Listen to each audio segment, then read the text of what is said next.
Red sand swirled around the small white figure huddled against a broken rock. The twin sons of Kranos beat down mercilessly on the desert world, turning the air into shimmering waves of heat that made everything dance like a mirage. But the tiny creature sitting alone in the wasteland was real enough, even if nobody wanted it to be. Pip pressed his small body deeper into the shadow of the stone, trying to escape the burning light. His pure white scales, so different from the rich bronze color of his nest siblings, offered no protection from the harsh environment. Every breath felt like swallowing fire, and his tongue kept darting out to wet his cracked lips. The water pouch his nest mother had grudgingly left him was already empty. 3 days had passed since the hatching ceremony. 3 days since his own family had pushed him away from their warm huddle, their eyes filled with shame and disgust. The elder had pronounced him cursed, a bad omen that would bring misfortune to the entire clutch if allowed to remain. His nest siblings had eagerly joined in driving him out, their bronze scales glinting in the torchlight as they hissed and snapped at his retreating form. Ghost scale, they had called him. Void touched. Now he waited for death to claim him as tradition demanded. The desert would clean the shame from his family's name, and his bones would bleach white in the sand, invisible among the pale rocks. It was the proper way, the old way, the only way for one such as him. The sound of engines broke through his fevered dreams. Pip lifted his heavy head, golden eyes struggling to focus on the metal shape descending from the sky. A transport ship, battered and practical. Nothing like the sleek vessels his people used for their ceremonial flights. This was a working ship, covered in scratches and burn marks from countless journeys between the stars. It landed near the mining outpost with a heavy thud that shook the ground. Pip watched through the heat haze as a ramp lowered and a figure emerged. Not Draknari. The shape was wrong, too tall and narrow, lacking the powerful tail and broad shoulders of his people. The creature wore strange coverings over its pale skin, and moved with an odd two-legged gait. Human. Pip had heard stories about them from the workers who sometimes visited the nesting caves. They were newcomers to the galaxy, barely worthy of notice except for their willingness to haul cargo to places other species avoided.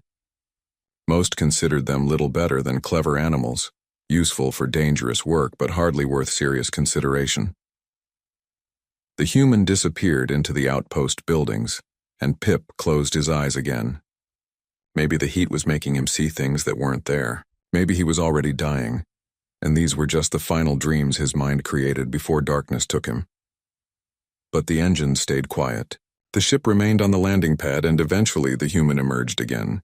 This time he was accompanied by one of the Draknari foremen, a big, bronze-scaled male who gestured dismissively toward the desert. Their voices carried on the thin air, though Pip could only catch fragments of their conversation. "Just leave it," the foreman was saying. "A tradition demands, still alive," came the reply in accented basic. "Can't just... Not your concern, freight runner." The ghost scale chose its fate when it was hatched wrong. "Now finish your delivery and go." The human said something else, but the foreman had already turned away, his tail lashing with irritation. Clearly the conversation was over. Pip watched the strange figure stand there for a long moment, looking out across the desert. Then to his amazement, the human began walking directly toward his hiding place. Each step brought the creature closer, its odd flat face turned in his direction as if it could see him despite the distance and heat shimmer. Pip wanted to run, but his legs wouldn't obey. Fear and weakness held him frozen as the human approached, growing larger with each stride until it stood just a few meters away. Up close, the creature was even stranger than the stories suggested. Its skin was brown like dried leather, with patches of darker color around the eyes and strange fur covering the top of its head. The eyes themselves were small and dark, lacking the large golden orbs that let Draknari see clearly in low light. How did it navigate in space with such poor vision? "Hey there, little guy," the human said softly, crouching down to make itself smaller. "You look like you could use some help." Pip tried to hiss a warning, as any proper Draknari would when threatened, but only a weak wheeze emerged from his parched throat. The human didn't seem frightened anyway. Instead, it reached into one of its coverings and pulled out a clear container filled with precious water. "Thirsty?" The creature, Sam, Pip heard it called when the foreman shouted after it, twisted something on the container and liquid poured into a cupped hand. "Come on, it's okay. I'm not going to hurt you. The smell of water was stronger than fear or pride. Pip crawled forward on shaking legs, his long tongue darting out to lap desperately at the offered drink. It was cool and clean, nothing like the brackish stuff from his family's waterholes. He drank until his stomach felt ready to burst, then collapsed back against the rock with a grateful sigh. That's better, Sam said, settling cross-legged in the sand nearby. Now what's a little Draknari doing all alone out here? Where's your family? Pip stared at this strange creature who showed no fear or disgust at his appearance. The human seemed genuinely concerned, as if his welfare actually mattered to someone. It was a feeling so foreign that he didn't know how to respond. Ghost scale, he finally whispered in broken basic, the only words that came to mind. Cursed. Understanding dawned in those small dark eyes. The human looked back toward the outpost, then at Pip's white scales, and something like anger crossed its features. They threw you out, Sam said quietly. Left you here to die because you're different. Pip nodded, not trusting his voice. The human was quiet for a long time, staring out at the endless desert. When it finally spoke again, its voice was firm with decision. Well, that's not happening on my watch. What do you say we get out of here, little guy? I could use a co-pilot, and you look like you're between jobs. Before Pip could process what was happening, gentle hands were lifting him from the sand, carrying him toward the transport ship and away from everything he had ever known. Behind them, angry voices rose from the outpost, but Sam didn't slow down. For the first time in his short life, someone had chosen him over tradition. Someone had decided he was worth saving. Space was quieter than Pip had expected. The stories told in the nesting caves always described the void between stars as a place of howling winds and terrible cold. But inside Sam's transport ship, it felt safe and warm. The steady hum of the engines created a gentle vibration that reminded him of being curled up against his nest mother's belly, back when she still welcomed his presence. 2 weeks had passed since Sam carried him away from Kranos. 2 weeks of careful kindness from the human who had saved his life. At first, Pip had cowered in the corner of the small cargo hold, convinced this was all some elaborate trick that would end with him being thrown out an airlock. But Sam never raised a hand to him, never showed the disgust that other species displayed when they saw his white scales. Instead, the human brought him food, not the scraps and leftovers that cursed hatchlings usually received, but proper meals from his own supplies. Sam had even fashioned a comfortable nest from spare cargo blankets, placing it near the heating unit where Pip could stay warm during the long jumps between star systems. You're getting stronger, Sam observed, watching Pip carefully clean his scales with a grooming cloth. Color's coming back to your eyes, too. You were pretty sick when I found you. Pip ducked his head shyly.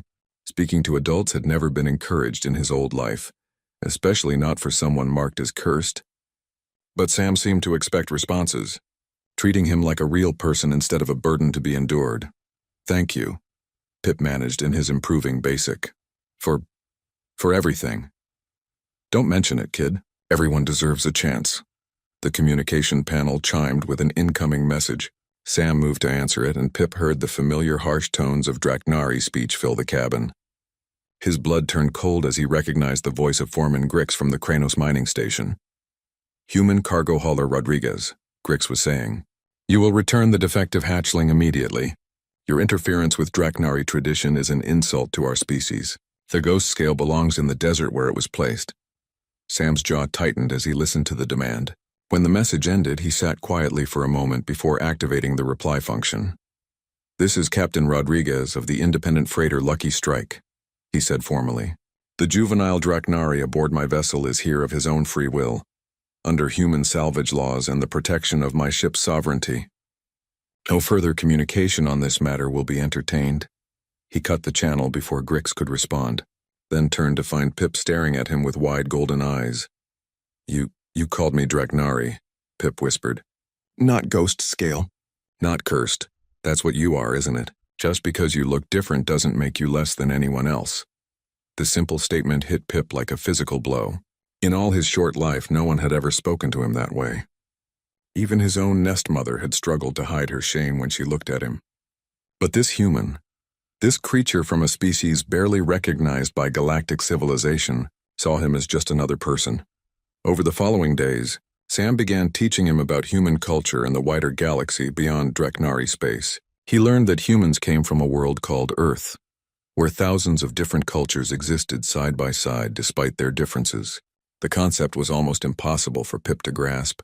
How could so many different groups live together without the strong unity that Draknari tradition demanded? Diversity makes us stronger, Sam explained while showing him star charts. Different perspectives, different ways of solving problems. Your people focus so much on conformity that they miss out on what makes individuals special. Pip absorbed these lessons eagerly, hungry for knowledge that had been denied him in his old life. In return, he found himself sharing things about Draknari culture that he had never spoken aloud before. He told Sam about the nesting caves, about the complex social hierarchies based on scale color and nest position, about the ancient fears that drove his people to reject anything unusual. To his amazement, Sam listened without judgment, asking thoughtful questions that showed genuine interest and understanding.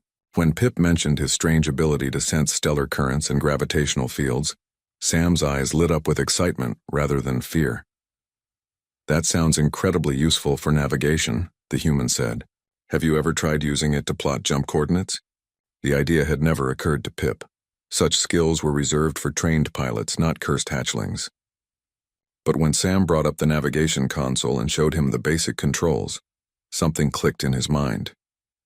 The swirling patterns of space-time that the instrument struggled to map were as clear to him as the sand dunes of Kranos. "Here," he said tentatively, pointing to a spot on the display. "The gravity well curves this way, not straight like the computer thinks.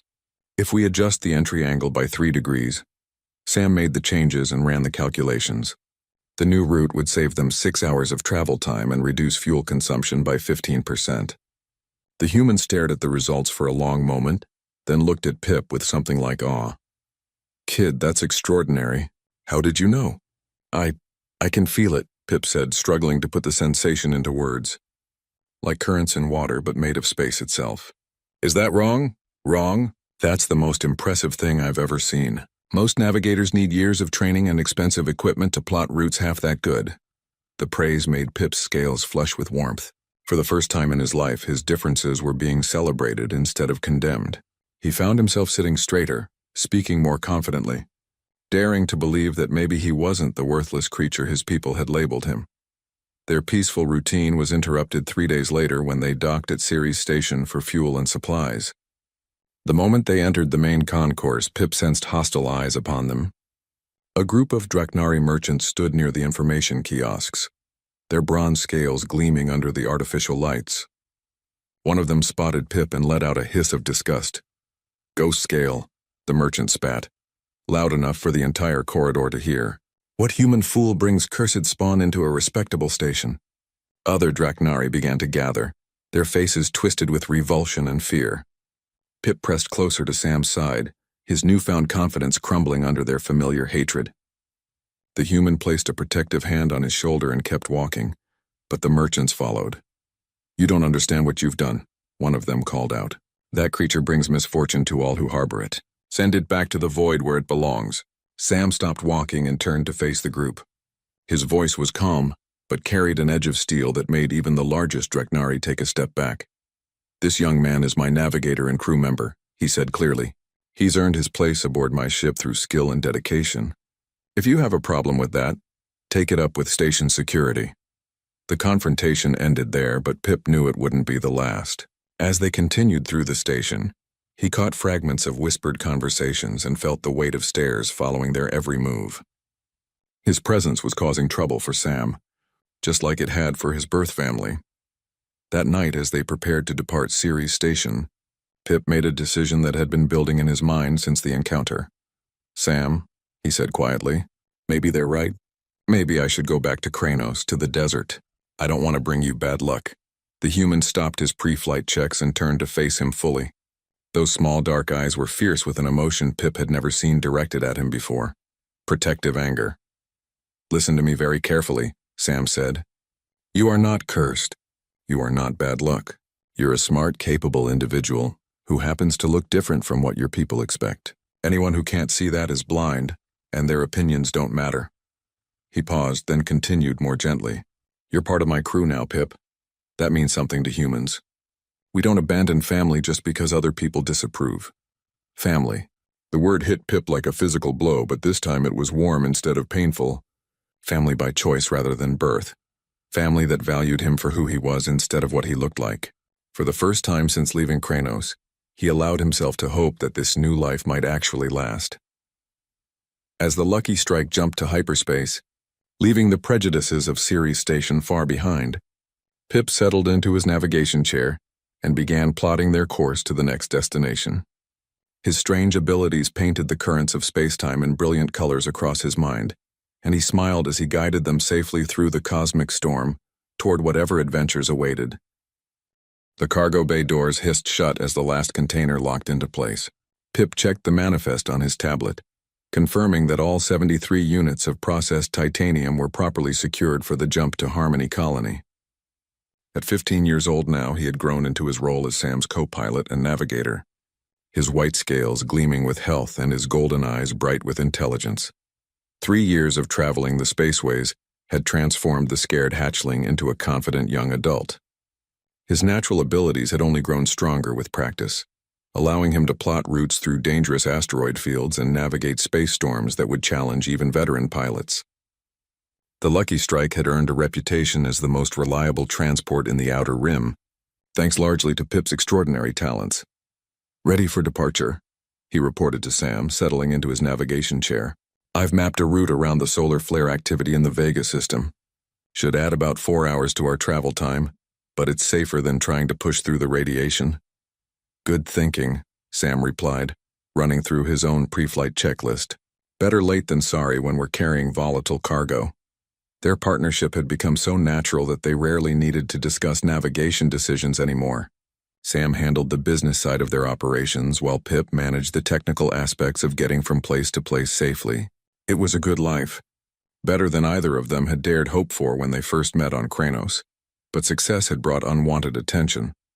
The communication panel lit up with an incoming priority message as they prepared to leave port.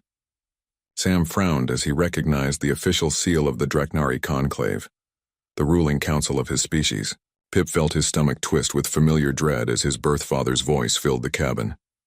"I am High Counselor Drak of the Seventh Nest," the formal tones announced. "This message is directed to the human called Samuel Rodriguez and the stolen hatchling he unlawfully harbors. By the ancient laws of our people and the authority granted by the Galactic Compact, I demand the immediate return of the Cursed One for proper cultural re-education." The message continued with legal citations and threats of diplomatic action, but Pip had stopped listening. The voice he remembered from his earliest memories was exactly the same, cold, disapproving, utterly certain of its own righteousness. His birth father had risen to become one of the most powerful Draknari in the galaxy, and now he was using that power to reclaim the son he had once thrown away. "Cultural re-education," Sam repeated when the message ended. "That doesn't sound good." Pip's mouth was too dry to answer immediately. He had learned enough about galactic politics over the years to understand what those words really meant. Re-education was a polite term for the process of breaking individuals who refused to conform to social expectations. For someone like him, it would be a slow death sentence carried out in the name of tradition. "They want to make an example of me," he finally managed. "Show other Draknari what happens when they reject the old ways. My father, High Counselor Drak, he always believed that deviation from tradition was the greatest sin possible." "Well, he can believe whatever he wants," Sam said grimly. "You're an adult now and you get to choose your own path. No one's dragging you back to that life." But even as Sam spoke those defiant words, both of them knew the situation had become far more complicated. The Draknari Conclave wasn't just any political organization. It was one of the oldest and most respected governing bodies in the galaxy. If they chose to make Pip's case a formal matter of cultural sovereignty, even the human government might be forced to hand him over to avoid a diplomatic crisis. Over the following weeks, the pressure continued to build. Other Draknari they encountered became increasingly hostile, as if word had spread through their communities about the corrupted albino who dared to live among aliens. What had once been simple disgust and avoidance escalated into active confrontation. At Frontier Station, a group of young Draknari traders surrounded Pip while he was loading supplies, their bronze scales flushed with righteous anger. The largest of them, barely older than Pip himself, stepped forward with his claws extended. Ghost scale, the traitor hissed. You shame all true Draknari with your presence. Return to the void where you belong, or we will send you there ourselves. Pip tried to back away but found his path blocked by other members of the group. Their eyes held the fanatic gleam of people absolutely convinced they were doing the right thing. These weren't just random bigots looking for trouble. They truly believed he was an abomination that needed to be destroyed for the good of their species. I don't want any trouble, Pip said carefully, keeping his hands visible and non-threatening. I'm just here to do my job. Your job? Another traitor laughed harshly. You're a pet, not a worker. A human's plaything pretending to be something you're not. At least have the dignity to admit what you are. The confrontation might have turned violent, but Sam appeared with 2 station security officers before the situation could escalate further. The Draknari traitors grudgingly dispersed, but their parting glares promised that this wouldn't be the last encounter. You okay? Sam asked as they finished loading their cargo. I'm fine, Pip lied, though his hands were still shaking slightly. Just more of the same hatred I've always faced. But it wasn't the same, and they both knew it. The hostility was becoming more organized, more deliberate. Someone was spreading word through Draknari communities, turning his existence into a symbol of everything they feared about change and outside influence. The real crisis came 3 months later at Port Haven, one of the busiest trade hubs in the Mid-Rim. They had just completed a routine cargo run when uniformed figures surrounded their ship on the landing pad. Not station security this time, but Draknari enforcers wearing the ceremonial armor of the Conclave Guard. By order of the High Council, their leader announced through a voice amplifier, the cursed one known as Pip will be taken into custody for immediate transport to Draknari space. Surrender the fugitive and no charges will be filed against the human accomplice. Pip felt his world tilt sideways. Somehow the Conclave had gained the authority to act outside their own territory. Whether through legal maneuvering or simple political pressure, they now had the power to enforce their demands across the galaxy. Stay behind me, Sam whispered, his hand moving toward the weapon on his belt. We're not going quietly. But even as he spoke, more enforcers emerged from concealment around the landing pad. They were outnumbered 10-1, and the Draknari were heavily armed. Fighting would only get Sam killed and accomplish nothing except satisfying Pip's pride. No, Pip said quietly. I won't let you die for me. He started to step forward, ready to surrender himself to save his friend, but Sam grabbed his arm. Like hell, the human growled. Nobody takes my family without a fight. What happened next became legendary in spacer bars across the rim.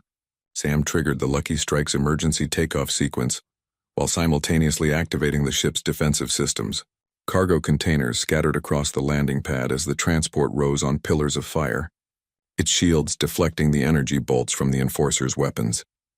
Pip threw himself into the navigator's seat and began plotting the fastest escape route his abilities could manage. Space-time currents swirled through his consciousness as he mapped a path through the system's asteroid belt, threading between gravity wells and radiation fields that would challenge any pursuit. Hang on, Sam shouted over the alarms as pursuit ships launched from the station.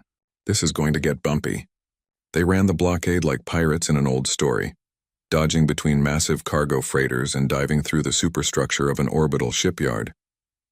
Pip's unnatural talents kept them one step ahead of their pursuers, but he knew this was only a temporary escape. The Draknari had the resources of an entire species behind them, while he and Sam were just 2 individuals with a single ship. As they finally cleared the system's gravity well and prepared to jump to hyperspace, Pip realized that his old life was truly over. He could never again walk openly through civilized space without fear of capture. The simple happiness he had found with Sam was now a hunted existence, always looking over their shoulders for the next threat. But as he felt Sam's steady presence beside him and saw the determination in those dark human eyes, Pip also realized something else. He wasn't alone in this fight. For the first time in galactic history, someone was willing to stand against an entire species' prejudices for the sake of a single individual's freedom. The Lucky Strike vanished into hyperspace, carrying them toward an uncertain future, but away from the chains of tradition that had bound Pip since birth. Behind them, the Draknari enforcers could only watch and plan their next move in a conflict that was rapidly escalating beyond anyone's control. The abandoned research station drifted silently in the shadow of a dead moon, its corridors dark except for the emergency lighting that cast eerie red shadows on the walls. Dr. Nina Webb worked by portable illumination in what had once been the xenoarchaeology department, her weathered hands carefully brushing dust from ancient Draknari artifacts that most people would have dismissed as worthless relics. But Nina knew better.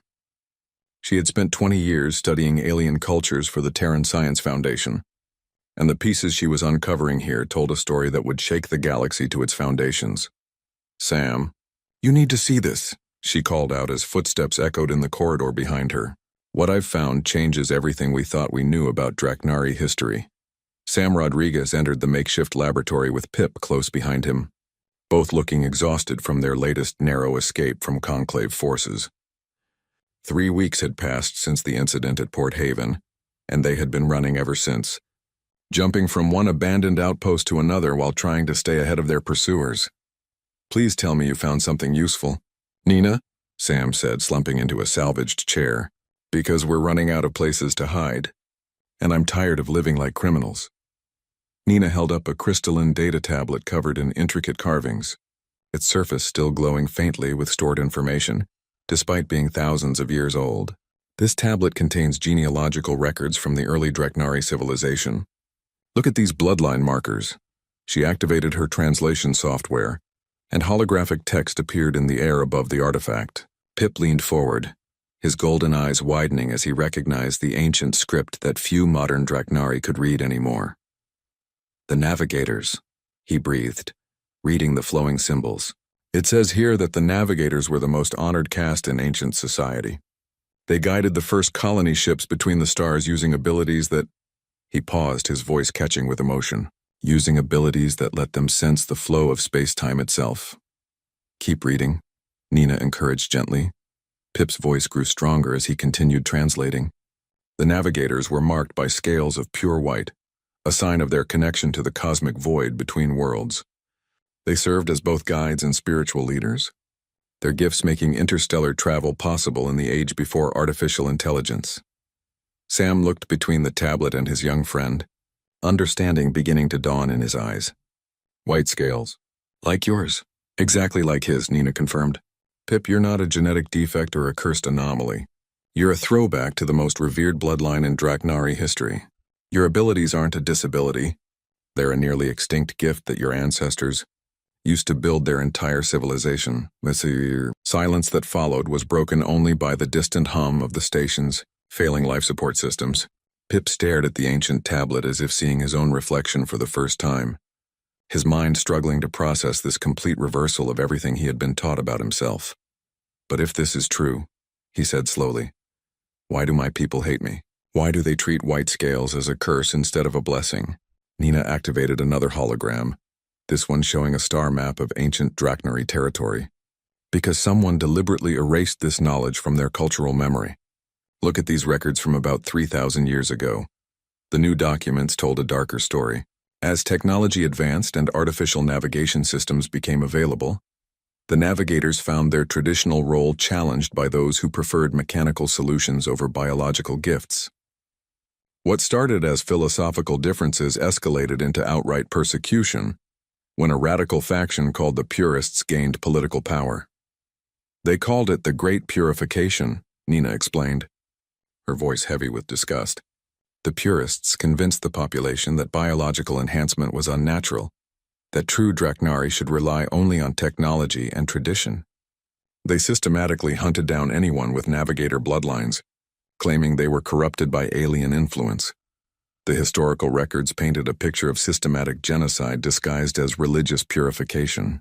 Families with navigator children were forced to undergo cleansing rituals that typically ended in death. Those who tried to hide their heritage were branded as traitors and exiled to die in the void between stars. The few survivors went into hiding," Nina continued. "They adopted bronze-scale dyes to blend in with the general population, and the genetic markers went dormant for generations. But occasionally, very rarely, a child would be born showing the original traits. And rather than admit their history of genocide," Sam said grimly, "the modern Draknari perpetuate the lie that white scales are cursed. They're still trying to finish what the Purists started." Pip was quiet for a long moment, absorbing the magnitude of what they had discovered. His entire life had been shaped by a lie, his people's fear and hatred built on deliberate ignorance of their own past. The abilities that made him special weren't a curse to be hidden, they were a legacy that had been stolen from his entire species. "There's more," Nina said, activating a final set of records. According to these documents, the navigators weren't just gifted individuals. They were part of a breeding program designed to enhance natural space-time sensitivity. The genetic modifications were passed down through bloodlines, creating an entire subspecies with enhanced abilities. She pulled up a detailed genetic analysis that made Sam whistle in amazement. "Pip, your brain structure is literally different from baseline Draknari. You have additional neural pathways that let you process quantum information in ways that no artificial system can match. What you do instinctively would require massive computer arrays for anyone else to accomplish. But if this information exists," Pip said, "why hasn't anyone else discovered it? Why doesn't the Conclave know about their own history?" "Because they destroyed most of the records during the purification," Nina explained. "What I found here was hidden away in a research station that was abandoned during a corporate merger. The archaeologists who originally excavated these artifacts never had the chance to publish their findings before the funding was cut." Sam leaned back in his chair, his mind racing through the implications. "So we have proof that the entire basis for Draknari prejudice is built on historical lies. Their most honored ancestors were exactly like Pip, and they've been committing slow genocide for 3,000 years to cover up their own shame." "More than that," Nina said with growing excitement. "We have proof that navigator abilities could revolutionize space travel for everyone. Imagine if ships could navigate by instinct instead of needing massive sensor arrays and quantum computers. The cost savings alone would be enormous, not to mention the safety benefits." But even as they discussed the implications of their discovery, all three of them knew that knowledge alone wouldn't be enough to change millennia of ingrained prejudice. The Draknari Conclave had too much invested in the current system to simply admit they had been wrong about something so fundamental to their identity. "They'll try to suppress this information," Pip said quietly. "Even if we published it across the galaxy, they'd claim it was fake or misinterpreted. They can't afford to let their people learn the truth." "Maybe," Sam agreed, "but that doesn't mean we give up. Truth has a way of surfacing eventually, especially when it's this explosive." Nina began copying the archaeological data onto portable storage devices, her movements quick and efficient despite her excitement. "I'll transmit copies to every academic institution I can reach. The more people who have this information, the harder it will be to suppress." As they prepared to leave the research station, Pip found himself standing before a mirror in one of the abandoned crew quarters. For the first time in his life, he looked at his white scales without shame or apology. They weren't a mark of divine displeasure or genetic failure. They were a badge of honor that connected him to the greatest heroes of his people's past. The young Draknari who stared back at him from the reflection was still the same person who had been rescued from the desert years ago, but now he carried himself differently. The weight of false shame had been lifted from his shoulders, replaced by the knowledge of who he really was and what his abilities truly meant. But with that knowledge came a new burden. He was possibly the last true navigator in the galaxy, carrying genetic gifts that had been nearly extinct for 3 millennia. The question now was what to do with that legacy, and whether one individual could stand against an entire civilization's determination to keep their shameful secrets buried. As the Lucky Strike departed the research station and jumped back into the dangerous game of cat and mouse with their pursuers, Pip began to understand that his personal struggle for acceptance had become something much larger. The truth about the navigators wouldn't just vindicate his right to exist, it would challenge the very foundations of Draknari society and force his people to confront the darkest chapter of their history. The real fight was just beginning. The Galactic Council chamber buzzed with tension as representatives from dozens of species filled the massive amphitheater. Floating translation drones ensured that every word spoken would be understood by all present, while news feeds broadcast the proceedings to billions of viewers across known space. This wasn't just another diplomatic hearing. It was a trial that would determine the fate of one individual and potentially reshape the relationship between species, sovereignty, and individual rights. Pip sat in the defendant's chair, his white scales gleaming under the harsh spotlights that illuminated the central platform. At 18, he had grown into the full dignity of his heritage, carrying himself with a quiet confidence that came from finally understanding his true nature. Beside him, Sam Rodriguez wore his best civilian clothes, though he kept checking his watch nervously as they waited for the proceedings to begin. Across the chamber, High Counselor Drac led the Draknari delegation, his bronze scales polished to mirror brightness and his ceremonial robes radiating authority. He had aged in the years since casting out his albino son, but his eyes still held the same cold certainty that had condemned Pip to die in the desert. To him, this hearing was a chance to finally close an embarrassing chapter and demonstrate the superiority of traditional values over human sentimentality. "The Galactic Council will come to order," announced Chancellor Valthara, a tall crystalline being whose species had mediated interstellar disputes for over 1,000 years. "We are gathered to resolve the matter of custody and species sovereignty regarding the individual known as Pip, claimed by both the Draknari Conclave and the human Samuel Rodriguez." The Draknari representative stood first, his voice carrying easily through the vast chamber. "Honored Chancellor, the law is clear. Pip is a Draknari citizen by birth, subject to our cultural laws and traditions regardless of where he currently resides. His removal from our territory was an illegal kidnapping that violated our sovereign rights. He activated a holographic display showing excerpts from interstellar law. Article 7 of the Galactic Compact specifically protects the right of species to maintain their cultural practices without outside interference. The human Rodriguez has corrupted a Draknari youth with alien values, preventing his proper integration into society." Murmurs rippled through the assembled delegates as the legal arguments unfolded. Many species had their own traditions that might be considered harsh by outsider standards, and they were naturally sympathetic to claims of cultural sovereignty. If humans could simply take children from other species whenever they disagreed with local customs, it would set a dangerous precedent. Sam stood to respond, his voice steady despite the magnitude of what they faced. "Respected delegates, no law in the galaxy requires an individual to submit to death or persecution simply because of how they were born. Pip was abandoned to die in a desert, not taken from a loving family. I offered sanctuary to someone in desperate need, and he chose to accept." He gestured toward his friend and partner. "For 3 years, Pip has proven himself to be a skilled navigator and valuable member of my crew. He's earned the right to choose his own path in life, free from the prejudices that would have killed him as a child." The human delegation's lawyer, a sharp-eyed woman named Lisa Park, took over the legal arguments. "The precedent here isn't about species sovereignty, it's about basic individual rights. If we accept that anyone can be forced to return to persecution simply because of their biological origins, we undermine the fundamental principles that the Galactic Council was founded to protect."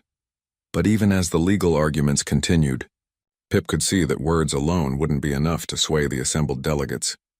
Too many of them were swayed by the traditional view that species had absolute authority over their own members, regardless of individual circumstances. The turning point came when Dr. Nina Webb was called as an expert witness. The xenoarchaeologist took the stand with quiet confidence, carrying a datapad loaded with the evidence they had discovered at the abandoned research station. "Honored delegates," she began, "I have spent the last 6 months analyzing historical records that completely change our understanding of this case. What you see before you isn't a genetic defect or cultural aberration. Pip represents a return to the most honored bloodline in ancient Draknari civilization." The chamber erupted in shocked murmurs as Nina presented her findings. The holographic displays showed ancient tablets, genetic analyses, and historical records that painted a picture of systematic genocide disguised as religious purification. For nearly an hour, she methodically destroyed the foundation of modern Draknari prejudice against albino individuals. High Counselor Drac rose to object, his voice sharp with anger. "These so-called discoveries are fabrications designed to justify the human theft of our cultural property. No such bloodline ever existed in our history." "Then explain this," Nina replied calmly, activating a new display that showed genetic mapping results. Pip's DNA contains sequences that don't exist in the general Draknari population.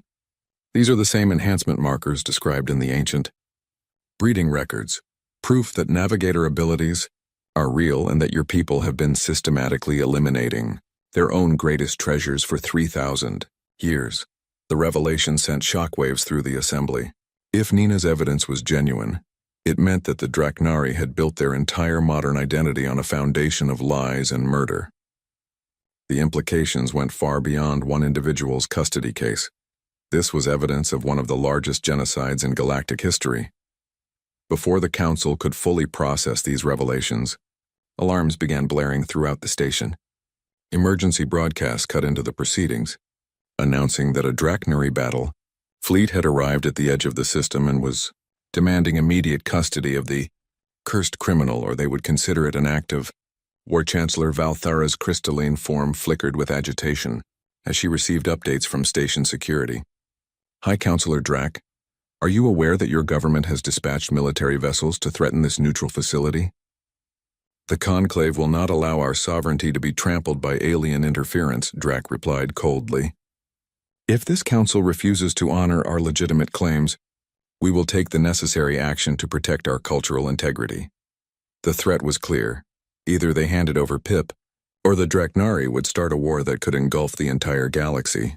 The assembled delegates began arguing frantically among themselves, torn between their legal principles and the practical reality of military intimidation.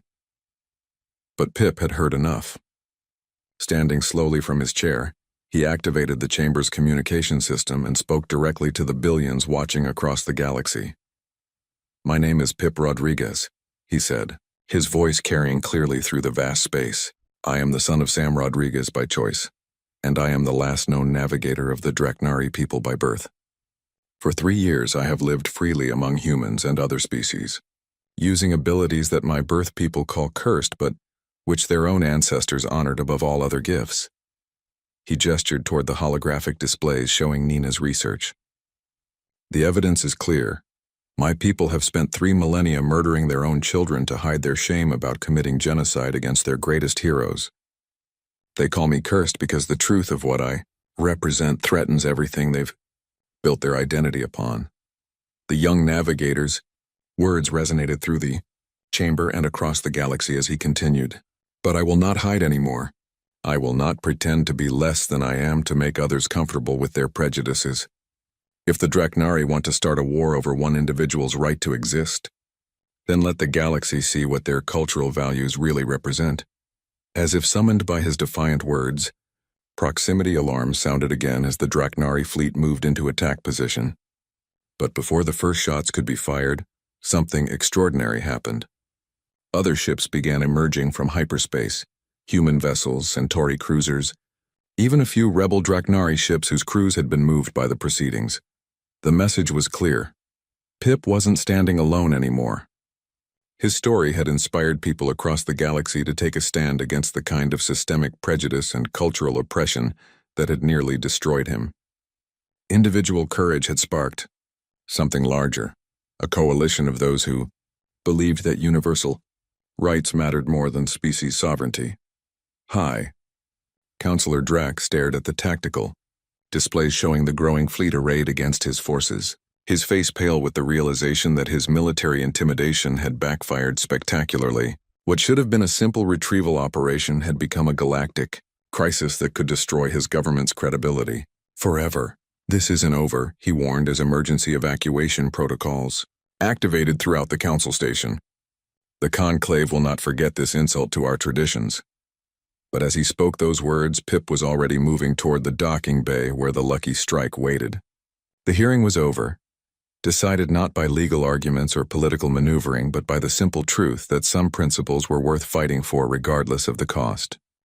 The young navigator who had once waited to die in a desert now carried the hopes of countless others who had been told they were worthless because they didn't fit into narrow definitions of acceptability.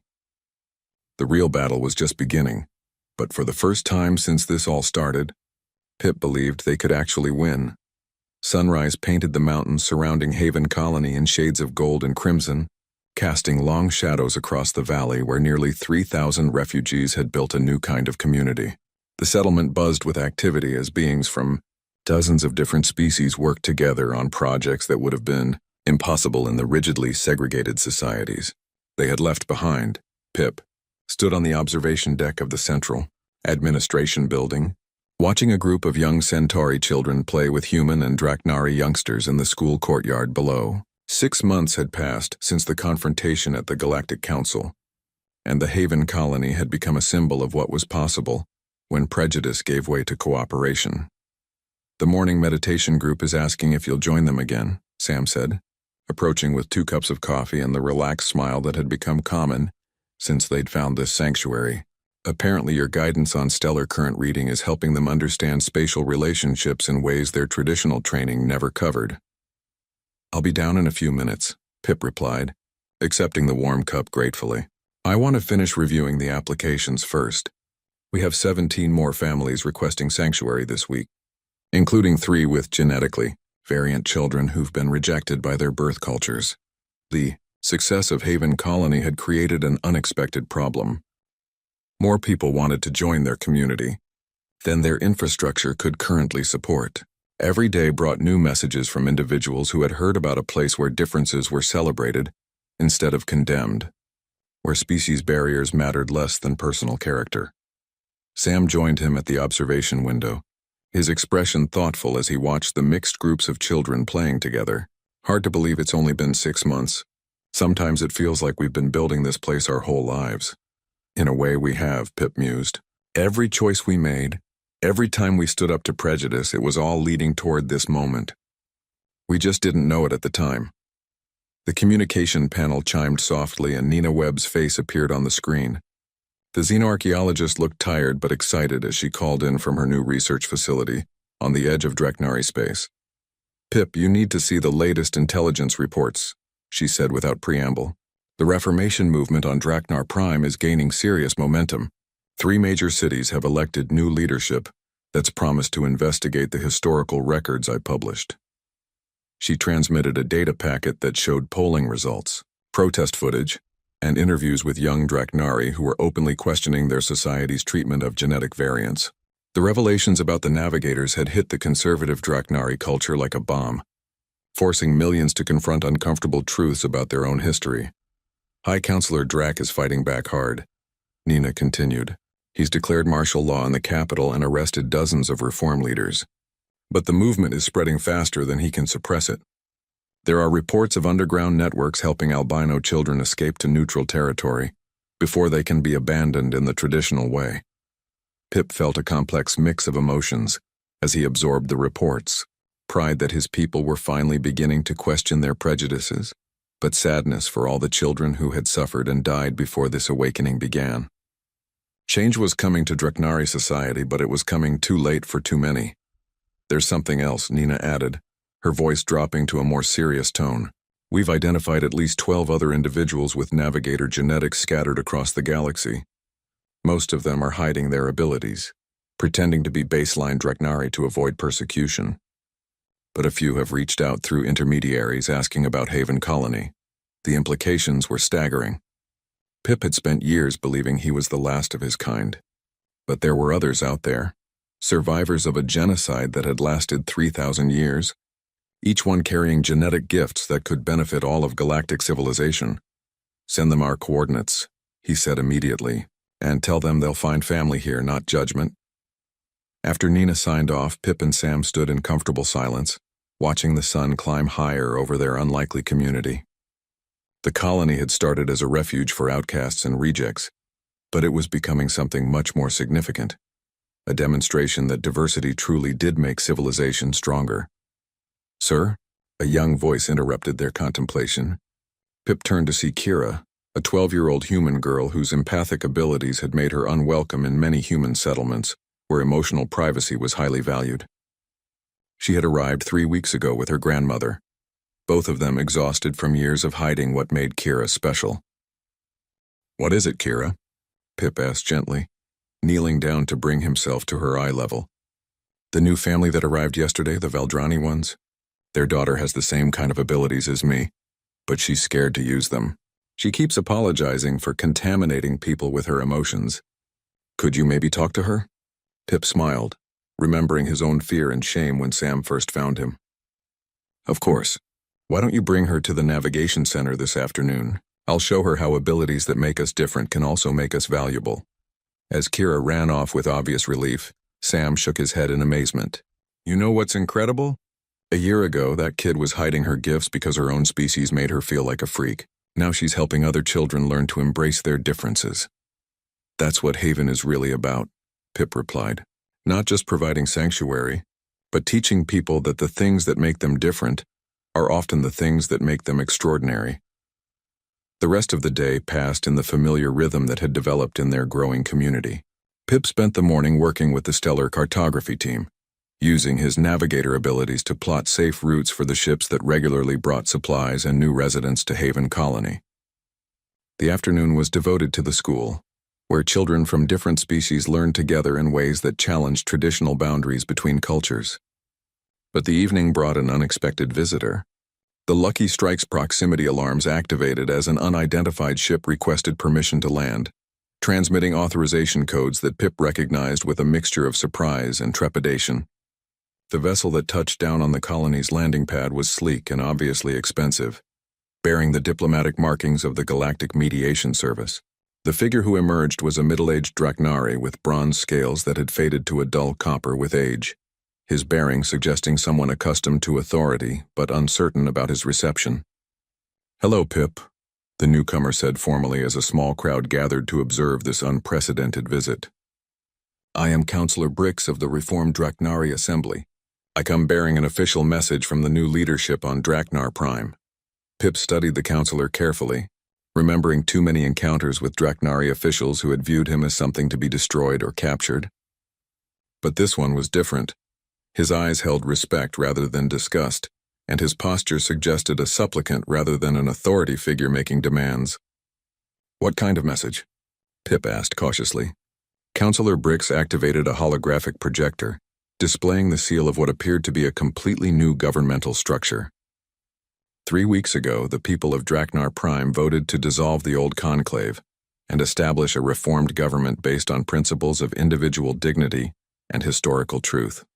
High Counselor Drak and his supporters have been removed from power and are facing trial for crimes against our own people.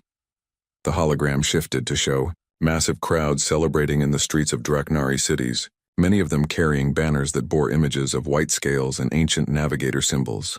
The sight of his own people embracing the heritage they had once tried to destroy brought tears to Pip's golden eyes. The new assembly has asked me to extend a formal invitation, Brix continued. We would like you to return to Draknar Prime as an honored guest, to help us rebuild our understanding of navigator traditions and ensure that such persecution never happens again. The offer hung in the air like a challenge to everything Pip had built at Haven Colony. After years of running from his birth culture, he was being invited to return as a hero and teacher. It was vindication beyond anything he had dared to imagine. But as he looked around at the mixed community that had become his true home, seeing humans and Centauri and Valdrani and dozen other species working together in harmony, Pip realized that his answer had been obvious all along. Thank you for the invitation, Counselor, he said respectfully. But my place is here, helping to build something that goes beyond the boundaries of any single species. However, if your new government is serious about change, I would welcome Draknari visitors who want to learn about cooperation instead of conquest. Brix nodded slowly, his expression suggesting that he had expected this response. I understand. Perhaps it is fitting that the last navigator chooses to guide all species toward a better future, rather than focusing on just one. As the counselor's ship departed the next morning, carrying with it formal recognition of Haven Colony as a sovereign territory and promises of future cooperation, Pip stood once again on the observation deck watching his community wake up to a new day. Children of different species were already gathering in the courtyard, eager to learn and play together without the barriers that had defined their parents' generations. A soft chime indicated an incoming message, and Pip smiled as he recognized the signal pattern. Another ship was approaching, carrying another family of refugees seeking sanctuary among people who would value their differences instead of punishing them. Sam, he called out, already moving toward the landing pad. We have visitors coming in. Looks like a Therian transport with about 20 passengers. Another rescue mission? Sam asked, joining him with the easy grin that had never changed despite all they had been through together. The best kind, Pip replied, his white scales catching the morning sunlight as they walked toward whatever new challenges and opportunities awaited their growing family of choice. Behind them, Haven Colony continued its daily miracle of proving that differences could be strengths, that outcasts could become heroes, and that sometimes the most important journeys began with a simple act of compassion toward someone the rest of the galaxy had decided wasn't worth saving.